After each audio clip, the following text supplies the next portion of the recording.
I bought a 2006 Pontiac Torrent with a 3.4 liter V6, 88,000 miles from the original owner. We're going to talk about the pros and cons and the quirks of this vehicle.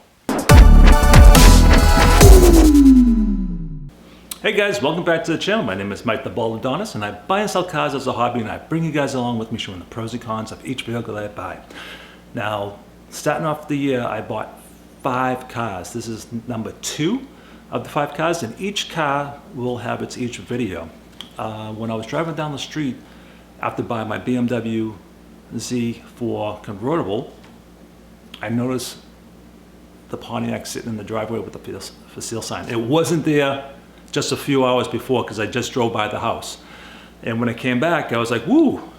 I went to the driveway, checked it all out, and I called up the gentleman with the, he had all the information written on the sign saying that it was a one owner, only had 88,000 miles. It looked really clean, it looked rust-free. I checked it out. As far as I can see, it was nice. It was 2 degrees that day.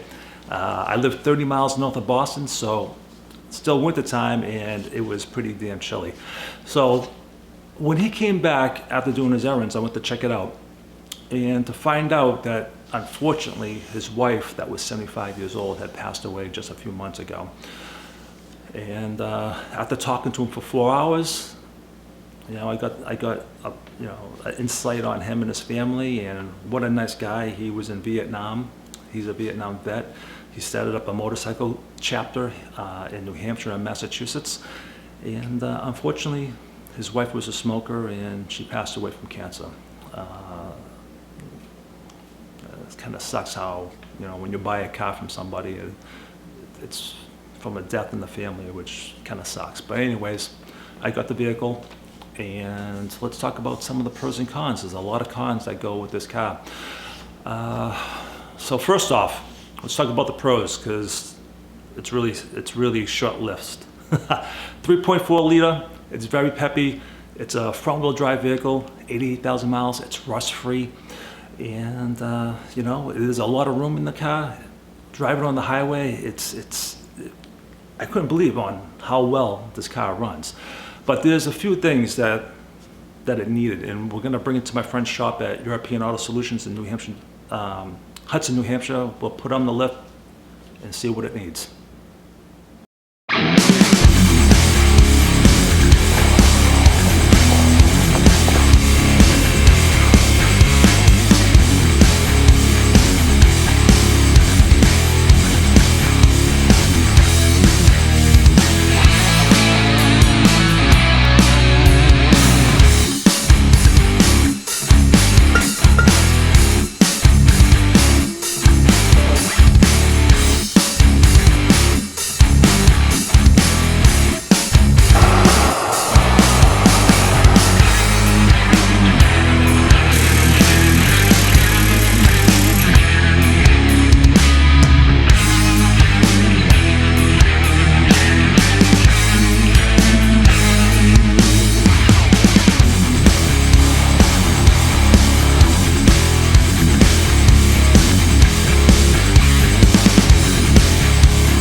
All right, so let's get to the cons and some of the quirks.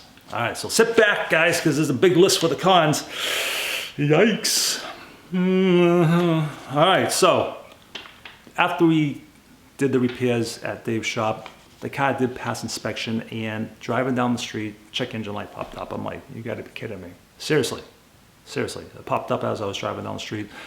I was delivering it back to my friend, and she told me actually that she actually had that problem come on. She cleared the code. So I was like, oh, okay, so you knew about that. So what that can be is a gas cap usually, or it is a gas vent valve, which is not expensive. It's about $100 for the part, another $50 to put it in, and you should be done with that check engine light. Second thing is traction control light comes on. There's a few things that can trigger this. One is the tires. If one or two tires are worn out more than the other two, that can cause a light to come on. Also, a broken wire in the ABS sensor. You can change all the sensors, but yet from what I'm reading online and the forums is some of them actually, the wires break in the sensor. So you may have a sensor that's new, but the wires break, so you have to actually check that out.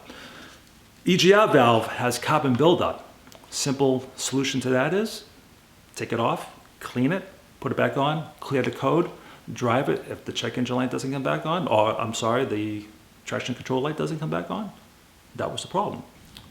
So another problem was the heat. My friend Renee noticed that the heat wasn't working in all the spots. She said, it's okay, but you know, it's not the greatest. I'm like, all right, so I did some research, and to find out it could be the blend door shaft, and that breaks. And when that breaks, you gotta take the whole dash off. You have to take the steering wheel out just to get to the part. And what that controls is the airflow. So if you're feeling the heat on a certain spot, that's where all the heat's coming out. Every time you go to a different vent, there might be cool air or no air. So that's the problem, okay? So the heat's only coming out in one spot. So it's that blend door shaft. Another problem can be the transmission. Now, if you service your transmission like 40, 50, 60,000 miles, continue doing that, because that's gonna save your transmission life, okay? So I did read up, there is a few owners that had a problem with a part in the transmission which needed to be replaced. But otherwise, just change your fluid and you'll never have a problem with the transmission, okay? All right, so some of the quirks. There's only 2 quirks that I noticed of the vehicle, and one of them can be easily fixed. When you open up a GM door, the hinges kind of suck. You hear this loud squeaky noise. It's not even squeak, it's just an annoying noise. You open it, click, click, click, click. Same on the other door, click, click, click, click. Door hinges. You can lube them up, you can grease them up. Sometimes it works, but we've tried it and it's not working. So you can have them replaced. It's not expensive, but it's something that is annoying. The other thing is when you shut the ignition off, the radio stays on. Now, it stayed on when I first bought it that night. When I came home, I noticed that when you open up the door, the radio didn't shut off. So I shut the door and I sat there outside, didn't shut off. I went in for about 3-4 minutes, stayed on. I called the owner. He said, give it a few more minutes. That's how it works. I think it stays running for 3 to 5 minutes. I'm like, really? He's like, yeah. So the radio did shut off after about 5 minutes, and I think that's way too long.